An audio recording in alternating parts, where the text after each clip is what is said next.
Brazil was defeated by its own people and decided to return to destroy everything that was still standing.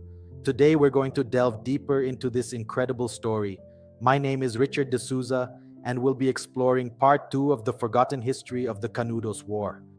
After two failed expeditions, what had previously seemed like an isolated conflict in the backlands began to be seen as a direct threat to the very existence of the Republic. A newly formed, unstable country trying to consolidate itself in the world could not accept that a group of poorly armed backwoodsmen, guided by a religious leader, could resist, and worse still, defeat official state forces. Canudos ceased to be just a distant village and came to represent something much greater, a symbolic challenge to the power of the Republic, an affront that needed to be erased, whatever the cost. And from that moment on, it was no longer a matter of arresting leaders or dispersing followers. It was a matter of completely eliminating what Canudos represented. The previous defeats were not confined to the backlands. They echoed throughout the country, generating indignation, fear, and increasing political pressure on the government. In the major centers, newspapers began to portray Canudos as a hotbed of disorder, a dangerous stronghold, and in many cases as a possible monarchist restoration movement. The constructed narrative transformed the backlanders into enemies of the Republic, reinforcing the idea that this conflict needed to be resolved definitively. Public opinion began to be shaped by this discourse, and the government, under pressure, began to treat the situation not only as a regional problem, but as a matter of national honor. With each defeat, the image of the army was shaken, and the young republic saw its authority questioned. It was necessary to react, and to react forcefully. The next step could not fail. There was no more room for error. Determined to correct past failures, the authorities organized a new expedition, larger, better equipped, and theoretically more prepared to face the challenge. There was confidence among the commanders, a belief that this time, military superiority would be enough to guarantee victory. However, once again, they ignored the main factor in that conflict, the backlands. The environment remained unforgiving. The extreme heat punished the soldiers, the scarcity of water weakened the troops, and the uneven terrain made progress slow and exhausting. Each step was a battle against nature itself.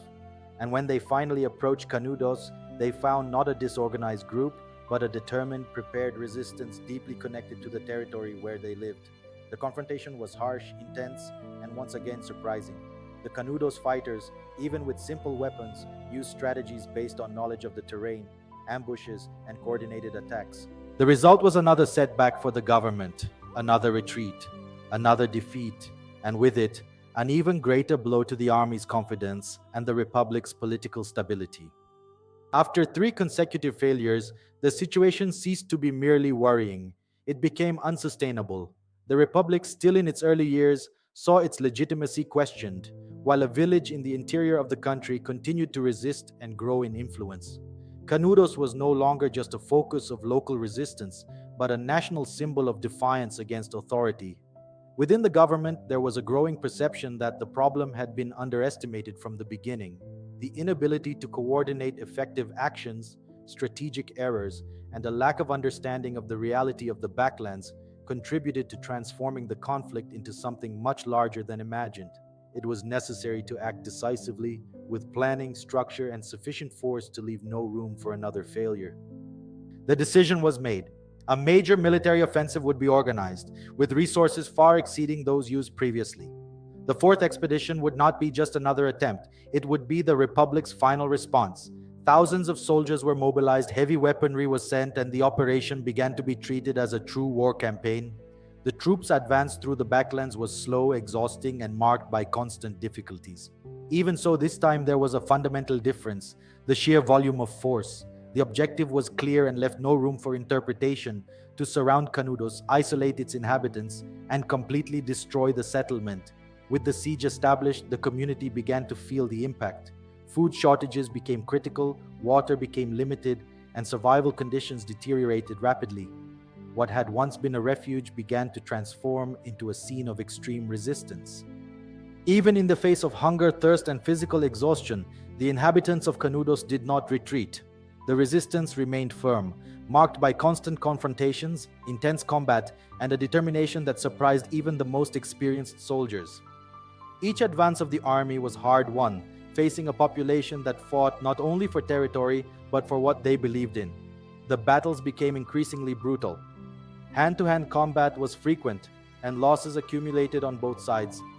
The scene was one of progressive destruction, with houses being taken, streets being contested, and the community being slowly consumed by war. Over time, however, the difference in resources began to weigh heavily. The army, with a greater number of men and heavier weaponry, began to advance more consistently. The resistance, although intense, began to weaken under the constant pressure.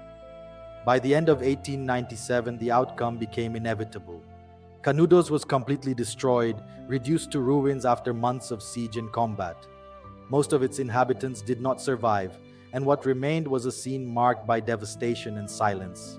Antônio Conselheiro did not live to see the end of the war, but his presence had already profoundly marked the history of that conflict.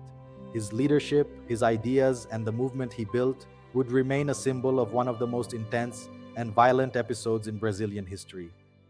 Canudos wasn't just a war, it was a reflection of a divided, unequal country, incapable of understanding its own people. It was the brutal encounter between two worlds. On one side, the power of the state trying to impose itself. On the other, a forgotten population fighting to exist. And the question that remains more than a century later still echoes strongly. Who really won this war? And at what cost? Because some stories don't end when the war ends. They continue to live in the memory of a country that is still trying to understand its own past. If you want to discover the most incredible, forgotten, and surprising stories of Brazil, subscribe to the channel now. Leave a like to support the content and not miss the next videos, because there are many stories you don't yet know.